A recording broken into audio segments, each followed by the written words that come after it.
welcome to Ponder and Practice, the podcast for professional, high-achieving women who are ready to swap hustle for harmony, exhaustion for energy, and pain for power. I'm Dr. Katherine Hoffman, and I help value-driven, ambitious women achieve their goals by setting artful, integrity-aligned boundaries that create space for meaningful work and sincere connection. So, are you ready to discover the power of no? Well, let's get started. Hey there, friends, and welcome to another episode of Ponder and Practice. Thank you so much for joining me here today. It is, as ever, both a pleasure and an honor to be here with you. So thanks. I really appreciate it. And not only do I appreciate your taking the time to listen to my podcast for the fact that it's content that I take time to make and record and publish, but also because I make this podcast so that folks can invest in themselves and really put some time and energy into being able to move around in the world in a way that makes the most sense for them, so that you can really be who you are, as trite as that might sound, but you have some really phenomenal gifts to offer the world, and I appreciate your taking the time to invest in being able to do that in the most effective way. So thank you very much for being here. Today I am talking about how to keep your boundaries in the face of pressure.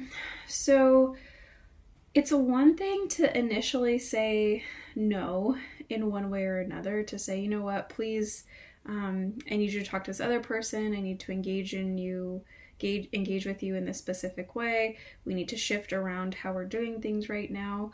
And it's another thing to have that boundary tested. So if you are a parent with children, you know what this is like. If you say no to your child and they come back and they say, but this, but that, and oh, but I really want this, and oh, why can't it be that? Or there are all kinds of different ways that kids test boundaries, and adults are often no different. If someone tells us something that we don't want to hear, some of us are better than others at respecting that, and others of us are very interested in pushing that boundary as far as we possibly can.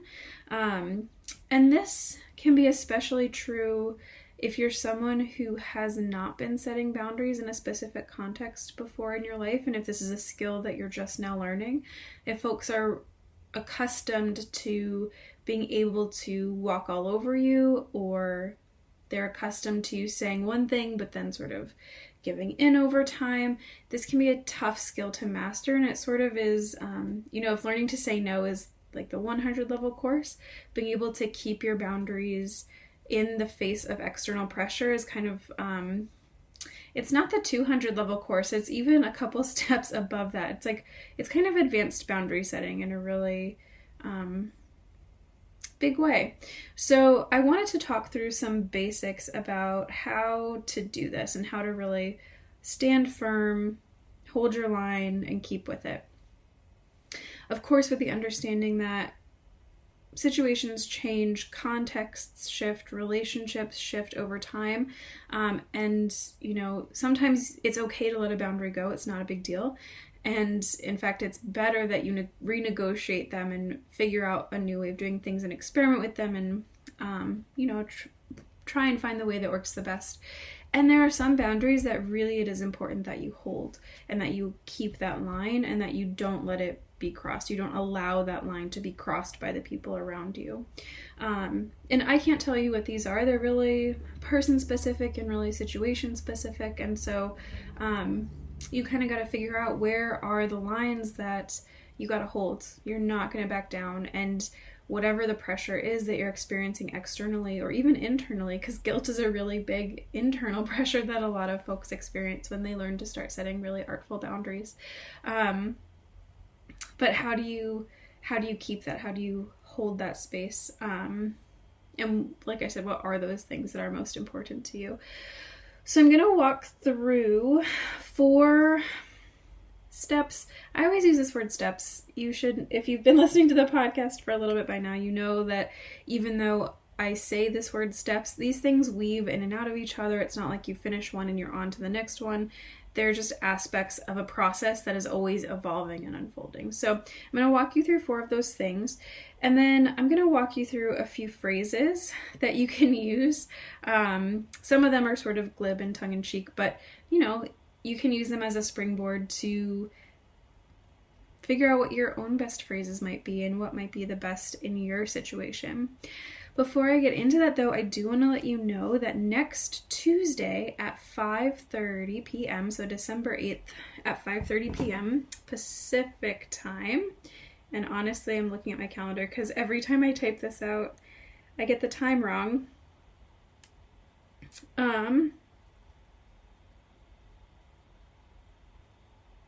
Yeah, so 5:30 Pacific time, I'm going to be hosting a webinar that is all about how to set boundaries in a place that many folks really struggle with, especially this time of year, which is at home and with your family. So how do you tell the folks who are closest to you, your family members who you kind of are stuck with for better or worse, how do you set really effective boundaries with them so that you can feel safe and create a space for meaningful interaction that honors everyone involved? And you can find all the information and register at ponderandpractice.com/boundaries. There's an embedded piece where you can register for the webinar itself, and then there are also more resources on that page besides just this webinar. So if you're wanting to dig deeper into learning to set your own boundaries and get super clear on what makes the most sense for you, that's a really good place to start. But through the webinar, you're going to learn, how to slow conversations down. A lot of times folks struggle with boundary setting because things move so fast, and then before they know it, they said something or they did something that they really wish that they didn't. So how do you gain some space and sort of take the emotional charge out in the moment? And then what do you actually say? What are the words that you use? So I'm going to provide some stock phrases so that you'll be able to walk away with those and put them into use as soon as you have them in hand. And then also, there's an aspect that is glossed over a lot of times when it comes to learning to set boundaries, and this is figuring out what is your body telling you and how does that inform your integrity and how does that inform the boundaries that you're setting. So I've set myself a very high bar of covering all of these things in the space of an hour, but I think I can do it, and I think it's going to be a really useful tool, especially if you're someone who, maybe you're really, really good at setting boundaries at work. Maybe you're exceptional at setting boundaries when it comes to your professional life, but when it comes to your personal life, you flounder, right? Maybe you're a parent and you really struggle to tell your kids no. Maybe there are some spaces in your intimate life where your partner crosses some boundaries with you. Maybe you have a parent who is really challenging, who just assumes that they're entitled to every aspect of your life, and they're not, and you'd really rather that they didn't, but you're not quite sure. It's so uncomfortable, right? Because they're your parents and you love them, and you're not quite sure how to say no and how to maintain a safe space for yourself. So this webinar I've put together for all of these situations, and obviously, of course, each is nuanced, but regardless of your specific situation, you're going to walk away with some really good practical tools that you can put into action, even the same day, right? So if you want in on the action there, you can head over to ponderandpractice.com/boundaries. And like I said, you can register for the webinar there. And then there are also several other links that will take you to a free guide. I have a workbook that you can access. And I think there's a link to the webinar that I did a couple months ago about setting professional boundaries. So I'm developing a nice little library of resources there for you. So go check that out. All right, so coming back to our topic for today, which is how to set boundaries even in the face of pressure.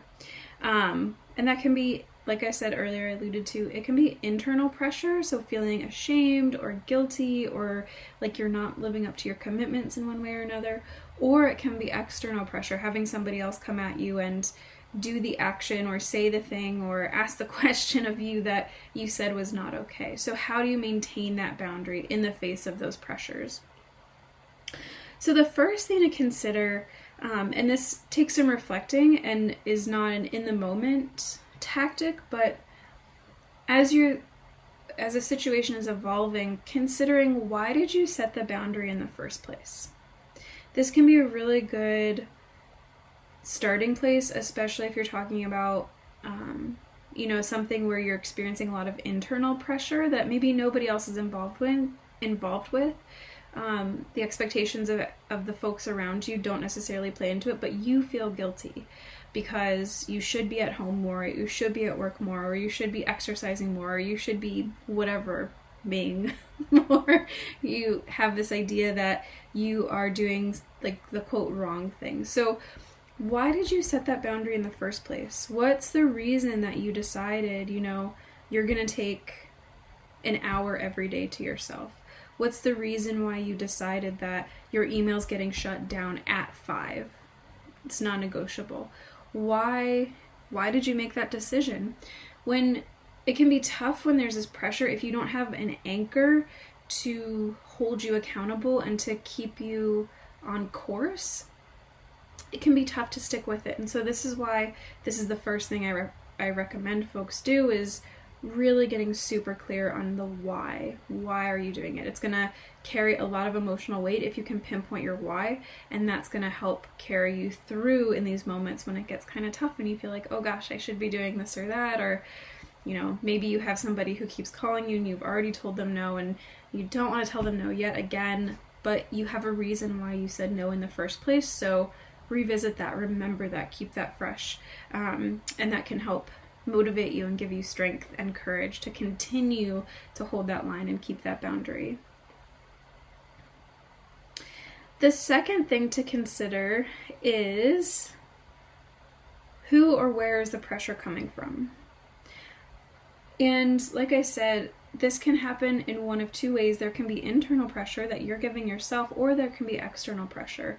And based on where that's coming from, that's going to inform the strategy moving forward. So if you are pressuring yourself that you should or shouldn't be doing things in a specific way, then all of that work that happens after is internal, right? There's not necessarily anyone that you have to talk to, though obviously getting feedback can be super helpful. Therapy can be super helpful. Working with someone like me can be super helpful for this reason. But essentially it's on you. And you have to do the work of distilling out what's the story that I'm telling myself and how true is that? I venture if you have set a boundary and you are feeling ashamed or guilty, likely that you didn't do anything wrong. Pretty much everyone I talk to and work with has done 0 things wrong. Like 0% of the actions that you have taken are incorrect or harmful to anyone else. So any guilt or shame is really unwarranted. And so then the question becomes, well, if there's pressure coming from inside myself, if I'm telling myself this story, how can I tell myself a different story so that I can make more room, that I can breathe a little bit easier, that I can feel more relaxed? And this also ties into why you set the boundary in the first place. So and I keep coming back to this because I think it's a common example that I hear from so many women. It drives me bonkers because the amount of pain that women put themselves through is just so unwarranted and unnecessary, and it hurts, right? It breaks my heart. But a really common thing is this guilt about I have to be at home or I have to be at work. And wherever place you are, it's like, oh, I feel guilty that I'm not in the other place.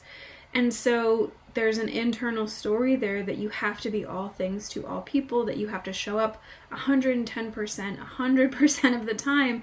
And that's a really heavy story to be carrying. There's a lot of self-judgment wrapped up in that. And so if you can identify where you can start to poke holes in that, if you can identify, oh, right, if I don't take an hour for myself, I can't be present for my family when I'm at home. Or maybe it's, oh, if I don't actually turn my emails off at, pick a time, maybe it doesn't have to be 5 o'clock, it could be 6 or 7, hopefully not later than that, except on very rare occasions. But if you're someone who's like, oh, I have to turn my email off at 6, but I feel so guilty about it because this, that, or the other. Well, why? What's the benefit of you doing that? At some point you thought that was a good idea, and why? And then you can start to poke holes in this story, and you can start to release that self-judgment that really packs a wallop of pressure and pain, and you don't need it, my friend. You really don't need it. You can let that go because you're doing so well. At any rate, and so thinking about something like, oh, if I close my email down by 6, that means that I have enough time in the evening to do the things that allow me to focus when I get to work the next day. Or, if I close everything down at 6, then I'm able to process and ruminate what's happened over the course of the day. And so I'm not shooting off emails that are glib or, not the most well thought out, or, whatever it might be. So start to poke holes in that once you identify, like, where is that pressure coming from? If it's from yourself, it's time to start telling yourself a different story, right? Because 9.9 times out of 10, you have not hurt anyone, and you have zero reason to feel guilty or ashamed for the actions that you're taking. So there's that. And then if the pressure is coming from someone outside of yourself, then, it starts to get a little bit interesting, a little bit messy, potentially. And it can get really complicated really fast. And I'm really sensitive to the fact that it can also be really dangerous really fast, and depending on the context and the situation. So first things first is, if there's pressure coming from outside of yourself, if there's pressure from someone else, identifying, is this something that could potentially escalate and put me and the people I most care about in danger? And then troubleshooting, how do you get out of that situation? There's also this question of, sometimes if you haven't been really good at setting boundaries and now it's time and you're like, all right, I'm done with this nonsense. It's time for me to take care of myself. I need to do this. It takes time for those interpersonal dynamics to shift. Everyone who we're in relationship with is accustomed to us showing up a certain way, and we're accustomed to other people in our lives showing up a certain way, and so we expect that to happen. And when that doesn't happen, it can create some friction, and this is why groups can be super challenging to heal and work within, because everybody has a role to play in that dynamic. And so if you shift that role by shifting what you are or are not willing to tolerate, it gets really complicated really fast. And so sometimes the answer is, you know what, you just have to remove yourself from the situation altogether. Sometimes it's a matter of just being aware of the fact that it takes time for dynamics to shift. It takes time for people to get used to you showing up in a different way. This is kind of a silly example, but it's akin to if you've ever tried to change your diet and your family eats a really specific way, and or maybe you know someone else who has done this, but if you all of a sudden decide you're going to eat in a different way, the people around you can start to get really upset about that, and they can start to get really judgmental about that, and like make comments or express, quote, concern or whatever it is. And so, not a couple years ago, like 8 years ago, I did a Whole30 and experimented with a paleo diet really intensely. And it was around this time of year. It was in the month of November that I decided to do it. And I remember when I did, it was like the person I was dating at the time, he said, can you just not do this month? Like, can you just do this any other time? And he was like, I don't understand why you have to do this. And like Thanksgiving is coming and this, that, and the other. And I said, well, why does it matter? I'm the only one who's eating like this way. Nobody else has to do it. It doesn't matter to me what everyone else is eating. And for him, there was a concern about judgment from his family and me being present at Thanksgiving dinner. So, and I just provide that as an example of like when we start to shift and show up in new ways, one, those dynamics shift. And also, this is true of diet and also being able to set good boundaries, is that other folks are, they're forced to confront their own shortcomings when they see you starting to do things for yourself that are really nourishing and healthy. Many folks see it and they're like, oh my gosh, that makes space for me to do that too. And also sometimes when people are close to us, they feel really vulnerable and insecure when we start to make changes. So for one thing, being aware of all of those things can be really helpful as you're learning to set artful boundaries. The other thing, and I wrote this down when I initially outlined this episode, and now that I'm talking about it, I'm kind of rethinking it, but I'll say it anyway, and you can take it if you like it. And the reason I'm hesitating is because most women struggle to set good boundaries because we want to be all things to all people, and we're used to doing the lion's share of the emotional labor. And so the reason I hesitate is because this is some extra emotional labor that I am recommending. It can also be helpful if you're in a relationship or the person who's putting pressure on you is someone who legitimately does care about you, and they're just kind of struggling to support you in the way that you need to be supported through your boundary setting. But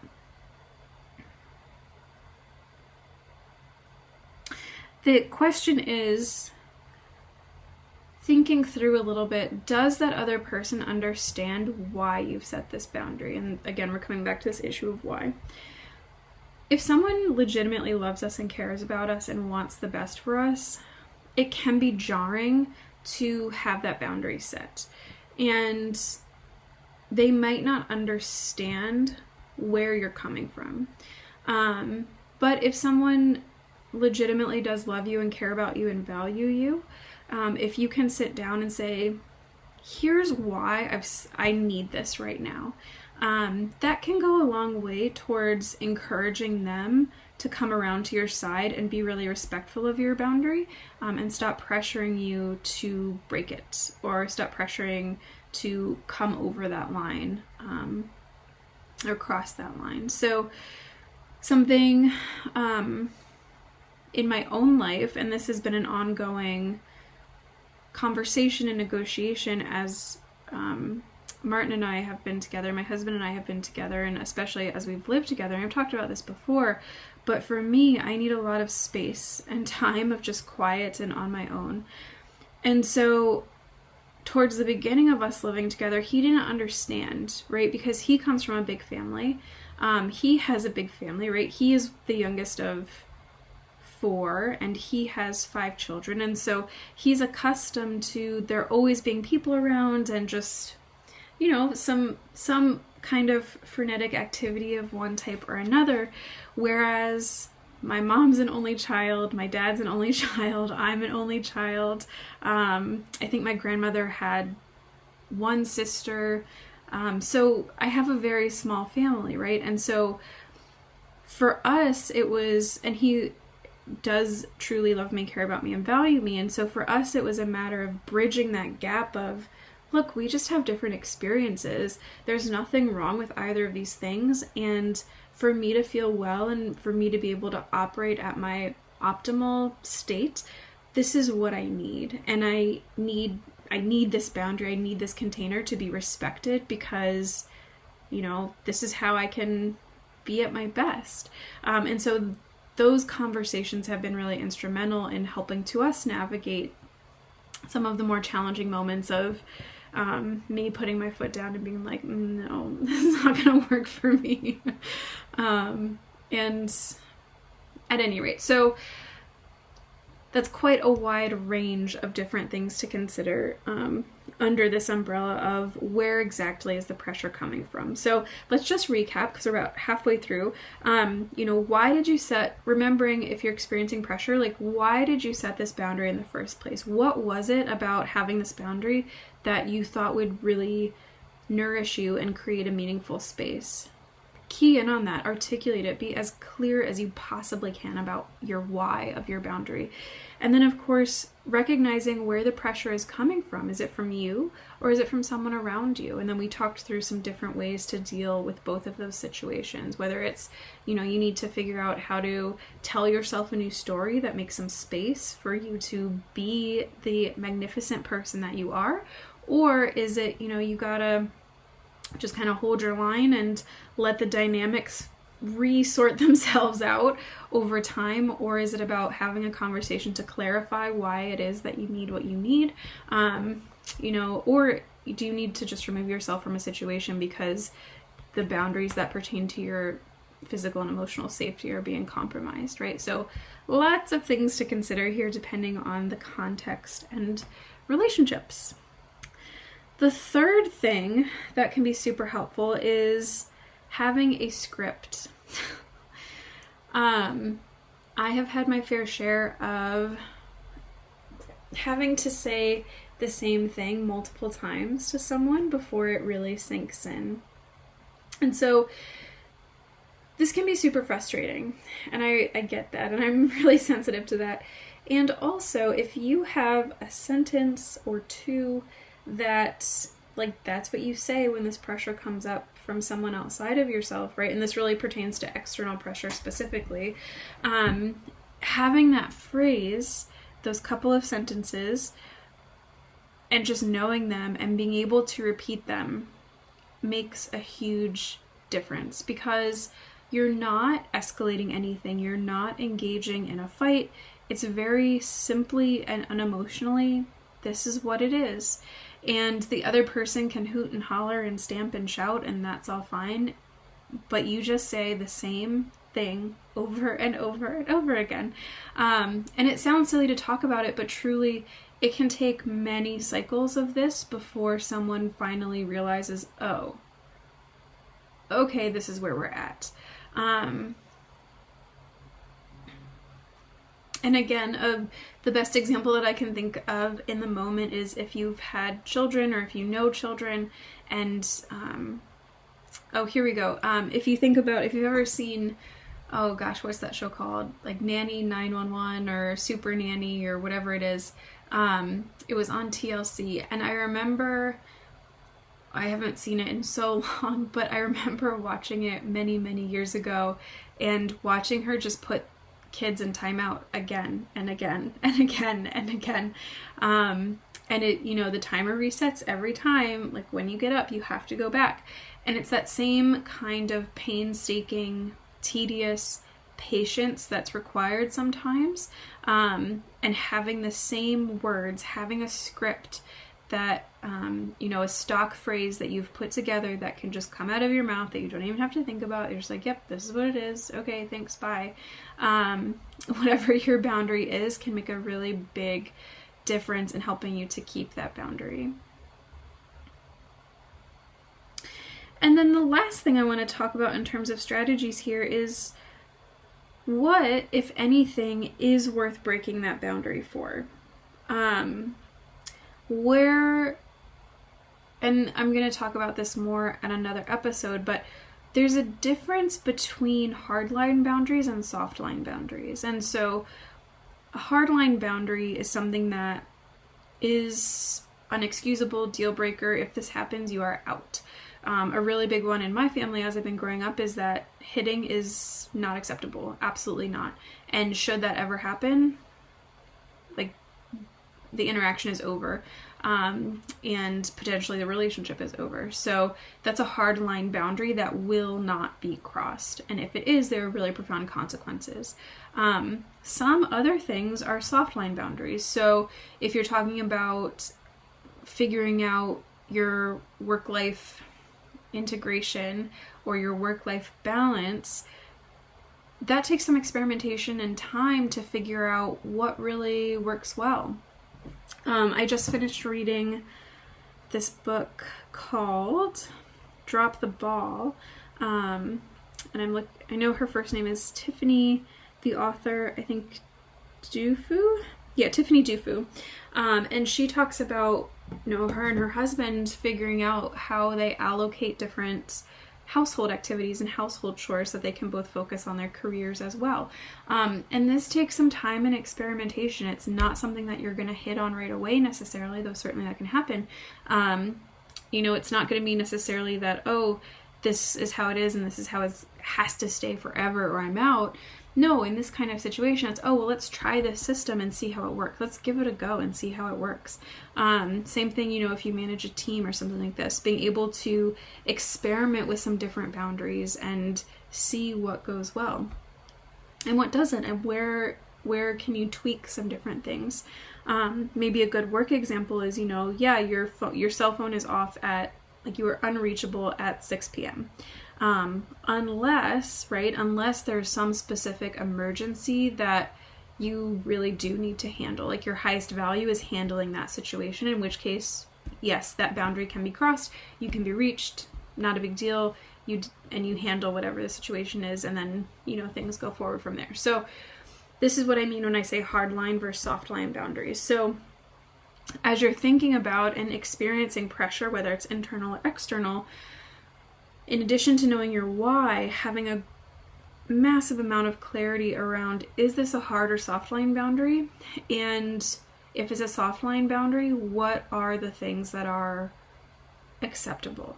Where are the places where a puncture in the boundary or a hole in the line or a crossing of the line in one way or another is okay? And get super clear on that, because you don't have to hold a line if you're like, oh no, I really do need to be here for this or that. You don't have to be really intense about like, gosh, you broke my boundary and this is over now. No, like that's okay. You already decided that was fine.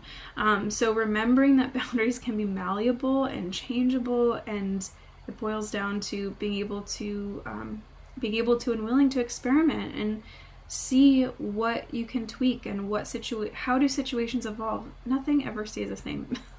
And so realizing and recognizing where are the places where you can soften those lines and allow for some fluidity and flexibility can be really meaningful and take a lot of pressure off as well. Similarly to telling yourself a new story, which is that you are doing awesome and you have absolutely nothing to feel guilty or shameful about. I will say this to my dying breath. You are doing so well, my friend, truly and honestly. So, let that guilt and shame go.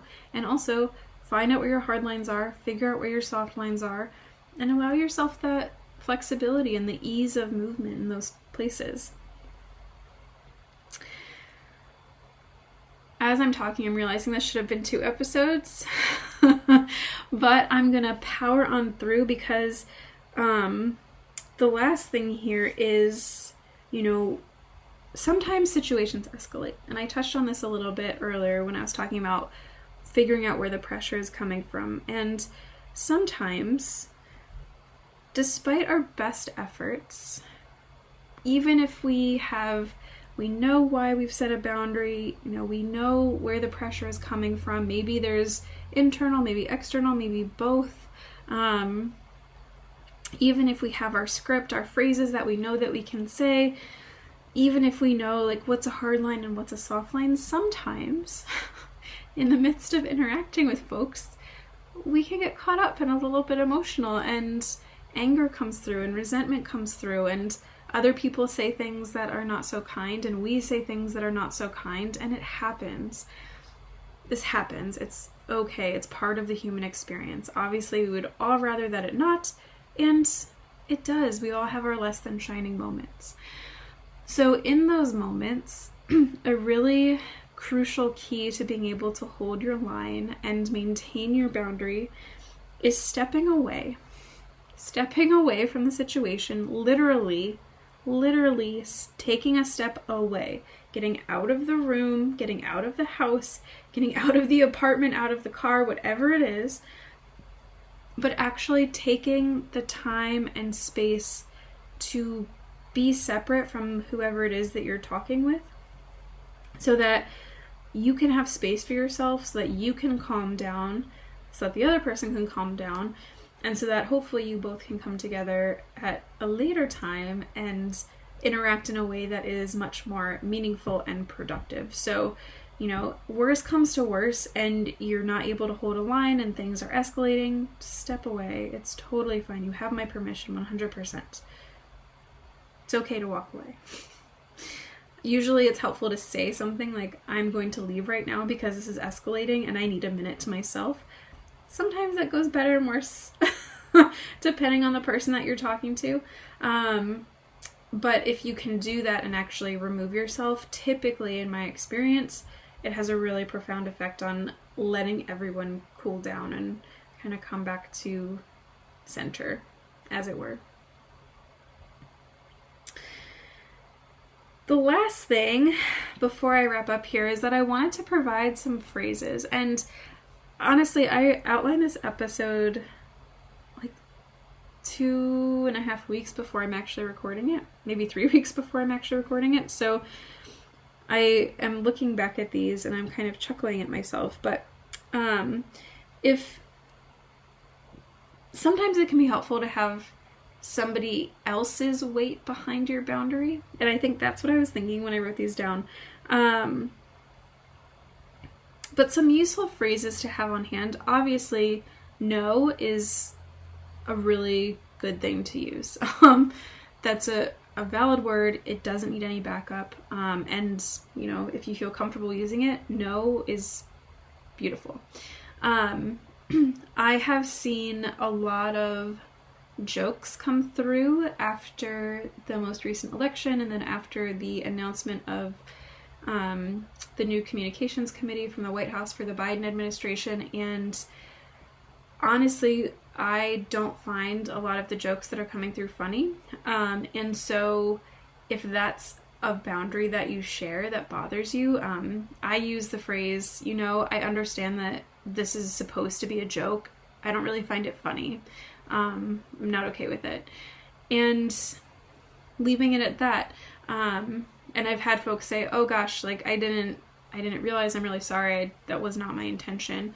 And they pick up on it. I've also had conversations with folks around race where they would say something that I'm like, yeah, it's not okay. And something as simple as that can be super effective. Simply saying, that's really not okay. And then leaving it at that. Most people I find are in these issues, and my sample set is very small and select, but most people that I have sort of called in or called out have been very receptive to feedback and have kind of backtracked and been like, oh yeah, like you're right, I shouldn't have said that, whatever it is. And I don't say it in a mean or emotional way. It's just like, it's not cool. It's not cool, man. That's another one you can have. It's not cool. Another phrase that might be helpful depending on where you're at and if you're trying to set boundaries so that you can have space for yourself and really tend to yourself and your own needs and get yourself on your own priority list. A phrase that can be helpful if you're experiencing, well, I guess it could be pressure from the inside or the outside, saying it to yourself or to someone else in your life who's maybe pressuring you, saying something like, you know, I set this plan up and I'm going to keep my word to myself. You can add something on to the end of that, maybe, you know, for this reason. So I set this up in this way and I'm going to keep my word to myself because if I don't, I'm not going to be able to be present with you at the end of the day. Or I set this up this way and I'm going to keep my word to myself because when I do things this way, I know that I can say yes to the things that really matter to me, whatever it might be. So that's another really lovely phrase that you can use. And then earlier, like I said, it can be helpful to throw somebody else's weight behind you. A lot of times, women especially feel like we need permission. We feel like we have to get somebody else to sign off on whatever it is that we're wanting to do. And so saying something like, my therapist or my coach said that I couldn't, I'm sorry. Or, you know, like I've been talking with my therapist or my coach about that and they don't really think it's a good idea that I do this thing, whatever it is. And then you're throwing somebody else's weight behind it. And as you're becoming more comfortable with setting boundaries, and as you're getting more comfortable and skilled at saying no, this is a really good stopgap measure to sort of boost you as you're moving through this process, because it can be really scary. And you don't have to do it alone. So, and then of course, I'm a licensed physician, so if you need to say, you know, my doctor said, I've been talking about this with my doctor and they said I really shouldn't be doing this, like, you have my permission to say that as well. You know.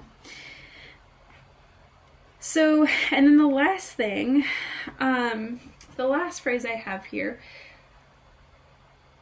as women who are both ambitious and want to be all things to all people, because that's what we've been taught that we're supposed to be, it can be really useful to acknowledge where the other person is coming from and then still hold your line. And this is the general formula I use with most folks, but I'm altering it a little bit here. And so having a phrase that you can pull out that goes something like, oh, it sounds like you're wanting me to spend, you know, whatever, X amount of time, extra energy, whatever it is. So it sounds like you're wanting blank. And I'm really sorry, but I can't meet that need for you right now. So acknowledging, yeah, I hear you, I understand this is what you're wanting, and I'm not your person. I'm not equipped at this moment to be able to provide what it is that you're needing. So these are, what did I give? 1, 2, 3, 4, 5 different styles of, 4 different styles of phrases. You can combine the therapist or coach and the doctor one together. But having these kinds of phrases, and this is what I'm referring to when I say stock phrases, because you know yourself, you know the situations where if you set a boundary, you're gonna get pushback. You can kind of anticipate where that might happen. And so as you're thinking that through, and you also know yourself, right? Are you the kind of person who can just say no? If you are, you probably don't need this podcast. So I imagine you're not the person who's super comfortable with no in most contexts. And so what are the ways that you can verbalize, and what are the words that you can practice and have on hand so that when that pressure comes up, you can just let these spill out of your mouth? So whether that's, oh, I've been talking with my therapist about that, and like, we really think that it's not a good idea, right? You might get an eye roll, but likely like people aren't going to push back after you say that, after you throw somebody else's weight behind it as well. And this ability to acknowledge, yeah, I hear you, and nope, not for me. I'm not the one who can help you with this right now, so good luck with that. In whatever way makes the most sense for you can be super helpful. And, maybe some of these are kind of glib, but it can be really helpful just to have, and sometimes silly works, right? So if you're nervous about setting boundaries or saying no, it doesn't always have to be a super serious, well, actually, no, it's not going to work for me. It can also just be really lighthearted and fun, depending on the relationship, depending on the person that you're interacting with, and depending on the kind of person that you are. I am not someone who can pull off that kind of like, I'm lighthearted, it's not that, but my demeanor is much more serious. And so when I say things that are intended to be lighthearted, often it gets misread just because of who I am. But I know plenty of folks, plenty of women who are totally lighthearted and very playful in every area of their lives. And so they can pull off some much more humorous, like, oh, you're so silly, or, something like this, where it's like not a frank no, but also holding that line and being very specific about it's not going to work. So at any rate, hopefully this was helpful for you, and gave you some tools and tips to be able to keep those boundaries and keep your lines when you're getting some pushback or some push out. I don't know, if you're putting pressure on yourself that you shouldn't have a boundary for whatever reason. We talked through these 4 different tools to use up top, which is, why did you set your boundary in the first place? Where is that pressure coming from, and what's the appropriate way to deal with that pressure and adjust for it and move with it and through it? And then, do you have a script, right? Do you know the right words to say? Once you have the right words, that can be tremendously empowering and helpful to just hold the line. Keep up the boundary that you've set. And then finally, what, if anything, is worth breaking this boundary for? Is this a hard boundary that is absolutely non-negotiable? Or is it something that is a little bit fluid, where there is some extra flexibility, where you're willing to make some space and make some room and experiment and see what works and what doesn't? And then, of course, we talked through these stock phrases, which you can certainly take and use. So I'm just going to run through them one more time, because it's really helpful to hear them, to have them normalized, and then for you to be able to remember them and take them in and use them. So for one, I set this plan up and I'm going to keep my word to myself, because if I don't, fill in the blank. My therapist, I've been talking to my coach about this, and they really don't think it's a good idea for me to XYZ. It sounds like you're wanting or needing blank. I'm really not in a place where I can provide that right now. I'm really sorry. So these are just a few ways to start to build your stock phrases and use the verbiage that makes the most sense for you. And then again, like I said, if you're someone who is a little bit more lighthearted and humorous, certainly go that direction. I'm not one of those people, so I'm working on sort of putting together a whole array of stock phrases for all sorts of different folks, and so keep an eye out for that. In the meantime, if you are experiencing pressure from your family for whatever reason, whatever boundaries that you are trying to set and it's not going over so well, you need to be at my webinar on Tuesday, on December 8th. It is going to be really lovely. You're going to walk away with some really excellent practical tools to help you be able to set boundary with your family. And this is honestly one of the hardest places for folks to set good boundaries because of these close relationships. These are folks who have been with us since we were born, who maybe we have known since they were born, and the relationships are close and the patterns run deep and hearts are tender. So it can be really challenging to move through that space, and it's my goal that by the end of that webinar you're going to be able to really navigate boundaries within your family in such a stunning way that, you know, people aren't even going to know what's hit them. They're going to be like, oh my gosh, who is this even more magnificent person than I ever knew that they were before? How about that? And you're going to walk away with knowing how to de-escalate a situation, knowing the importance of being able to be in your body and being able to understand the signals that your body gives you and how that translates into good boundary setting. And you're going to walk away with some stock phrases designed for the really sticky situations that come up in families and how to navigate those so that you can just practice them and then have them just spill out of your mouth when you need them. And then also there's going to be a workbook that you're going to get as well. I love workbooks. It's kind of a problem. But you will also receive a workbook to help you do the reflecting and internal work that happens before you even say anything to anyone else, right? Most everything that I coach folks on is the work that happens before any words are uttered to anyone else. And so you're going to receive some tools to help you do that as well. So it's going to be really great. All you need to do is go over to ponderandpractice.com/boundaries, and you will see there is a huge embedded window on that page for Crowdcast. You can register right there and come on over. And even if you can't make the live event, you will have access to the replay if you register. So really exciting. And I super recommend it if this is a place where you, like so many folks, struggle. So, all right, my friends, as ever, I hope this was helpful. If you have any questions, please don't hesitate to reach out. My contact info is always in the show notes. And until next time, take care.